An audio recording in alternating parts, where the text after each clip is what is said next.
یہ ایک مشین ہے جس کی ورکنگ کا ہمیں پتہ ہونا چاہیے, جس کی مینٹیننس کا ہمیں پتہ ہونا چاہیے, جس کی نیڈز کا ہمیں پتہ ہونا چاہیے. تھوڑا سا 2 منٹ بتا دیں کہ آپ کے فارم میں کیا کیا چیزیں ہیں سر.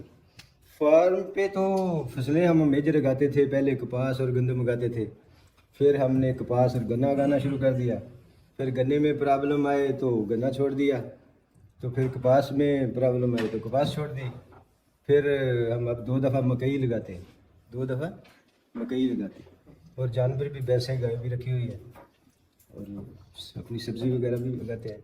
اور ٹیوب ویل بجلی ٹیوب ویلز پہلے ہم چلاتے تھے, یہ دیکھا نا جب بندہ شروع کرتا ہے تو کیا ہوتا ہے, تو جو آگے بڑھتا ہے تو پتہ نہیں کیا ہوتا ہے. پہلے ہم ڈیزل انجن سے ٹیوب ویل چلاتے تھے, وہ بڑے بڑے پہیوں والے, پھر وہ بجلی آ گئی ہماری ہیلپ کے لیے, تو اس کو ہم نے ختم کر دیا, بجلی کے ٹیوب ویل لگا لیے. تو پھر بجلی مہنگی ہو گئی اور ارریگولر ہو گئی, تو اب ہم نے سولر لگا لیے, اور سولر میں ہر سٹیج پہ ہمیں پیسے تو لگانے پڑتے ہیں لیکن فیسلٹی زیادہ ہو جاتی ہے, اب ہمیں مفت پانی ملتا ہے. اچھا سر, ہماری بیٹیاں بھی بیٹھی ہیں, تو آپ کے اہلیہ نے کا کیا رول تھا اس سارے پروسیس میں, ہماری بیٹیوں کے لیے کیا پیغام ہے؟ جرمنی میں کورس کرنے کے لیے گیا, تو انہوں نے پہلے دن ہم سے پوچھا بھی تم انٹروڈکشن کراؤ اور سم تھنگ اسپیشل بتاؤ اپنے لیے کہ اب میں اسپیشل کیا ہے آپ کے متعلق. تو میں نے ان کو بتایا کہ میرے اسپیشل یہ ہے, I have a farmer wife. میری بیوی جو ہے وہ کسان ہے. اوہ اچھا, کیا کیا کام آتے ہیں سر؟ کام تو وہ خود تو نہیں مینیج کر سکتی ہیں, وہ تو میں نہیں کرتی تھی نا کام, اس نے خود تو. یہ دیکھیں گے جو فزیکل, جب آپ کے پاس وسائل ہوں, فزیکل ورک آپ اپنی ایکسرسائز کے لیے کریں, لیبر کے لیے کرنے کی ضرورت نہیں ہے. اکیلا آدمی لیبر کر کے کتنا کام کر لے,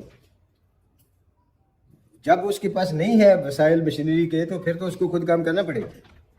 لیکن جیسے جیسے آپ کے وسائل بڑھتے جائیں آپ اس کو ہائرڈ لیبر سے اور مشینوں سے اس کو ریپلیس کرتے شروع کیا. تو سب سے پہلے میں نے اسٹوڈنٹ سے یہ بات کی کہ کام کو اپنے کو پروفیٹیبل بھی بناؤ, آسان بھی بناؤ, رسک فری بھی بناؤ, رسک جتنا رسک کم ہو افورڈیبل اس کے لیے بھی کرو. یہ بغیر پڑھے ہوئے بتا رہے ہیں. ہاں جی, ہمارا والا کورس جی. جب میں یونیورسٹی میں داخل ہوا تھا اس وقت بھی ہم فارمنگ کرتے تھے, جب میں وہاں پڑھاتا تھا پھر بھی 1 مربع زمین کی کاشتکاری میں خود کراتا تھا. تو یہی میں ایج تھا یونیورسٹی میں, دوسرے پروفیسر پہ یہی ایج تھا کہ وہ بہت پڑھے ہوئے, بہت گریڈ میں ہائی, بہت سینئر ہمارے ٹیچر, وہ بہت کچھ نہیں جانتے تھے فارمنگ کے. سب کچھ پڑھنے کے بعد بہت کچھ نہیں جانتے. جو آدمی خود کام نہیں کرے گا اس کو بہت کچھ نہیں پتہ چل سکتا, اور خاص کر باریکیاں ہوتی ہیں چھوٹی چھوٹی, بڑے بڑے کام سب کو نظر آتے ہیں کہ یہ نہیں کیا, یہ نہیں کیا. جو پروسیجر اور چھوٹی چھوٹی چیزیں ہوتی ہیں جن کو اگنور کرنے سے سارا کام خراب ہو جاتا ہے, ان کا پتہ تو پھر ایکسپیرینس سے ہی لگتا ہے. چل گیا تھا یہ کہ یہ جو لائف ہے نا یہ ایسے نہیں ہے جیسے ہم گزار رہے ہیں, ایسے نہیں ہے یہ لائف. اس کو اور طرح سے ہونا چاہیے, اس کو اس طرح سے ہونا چاہیے کہ ہمارے جو زندگی کے مسائل ہیں وہ بھی حل ہوں.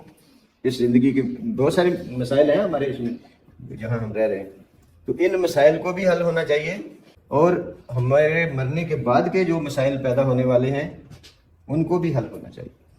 ہماری اسٹریٹجی یہ ہونی چاہیے. ہماری زندگی کی جو ضروریات ہیں وہ بھی ہمیں میسر ہونی چاہیے, اور آخرت مرنے کے بعد کی جو زندگی ہے نا وہ بہت لمبی ہے.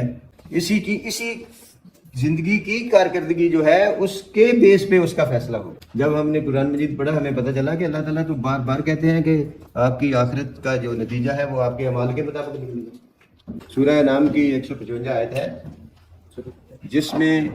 جس سے ہم نے یہ سیکھا کہ بھئی ایک ہی راستہ ہے ہمارے پاس, جس کو صراط مستقیم کہتے ہیں نا, وہی راستہ ہے, دوسرا راستہ نہیں ہے, کوئی الٹرنیٹو نہیں ہے.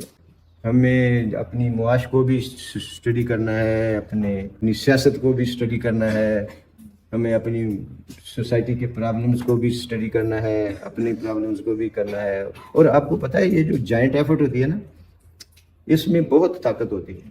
یہ جو باجماعت نماز ہے نا یہ اسی لیے کہ ہم اپنے مسائل خود بھی اکیلے انڈیویجولی بھی حل کریں, اور جو حل انڈیویجول نہیں کر سکتے وہ مل کے کریں. یہ بھی ایک راستہ ہے بہت بڑا مل کے مسائل کو حل کرنے کا. ٹھیک ہے, تو باتیں تو کامن سینس کی ہے. تو اگر ہم ساری زندگی نہ سمجھ سکیں یا سمجھنے کی ضرورت محسوس نہ کریں یا ان پہ عمل نہ کریں تو یہ ہمارا مسئلہ ہے. تو جب میں نے 57 سال کی عمر میں یونیورسٹی چھوڑنے کا ارادہ کیا تو میرے کولیگز نے, میرے ساری یونیورسٹی کے پروفیسرز نے ہمیں فیئر ویل پارٹی دی. تو انہوں نے مجھ سے پوچھا کہ لوگ تو ایکسٹینشن لیتے ہیں, آپ پہلے کیوں چھوڑ رہے ہیں؟ وہ میں نے کہا جناب بات یہ ہے کہ مجھے پتہ چلا ہے کہ یہ جو علم ہے نا اس پہ عمل کیا جائے تو پھر فائدہ ہوتا ہے.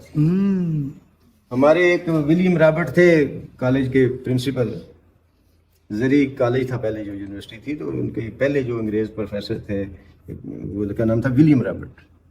تو ولیم رابرٹ جب ریٹائر ہوا 60 سال کی عمر کی, یا تو پتہ نہیں کتنی ہوتی تھی اس وقت, تو پھر اس نے یہاں زمینیں لیں, پھر اس نے کاشتکاری کی اور اتنی اچھی کی, اتنا پیسہ اس نے کمایا کہ اس کا بیٹا ایک دفعہ مجھے ملا ولیم رابرٹ کا. تو اس نے کہا یہ جتنے ہمارے فارمر ہیں نا, کنسرن ہے بزنس کنسرن پاکستان میں اب بھی ہیں,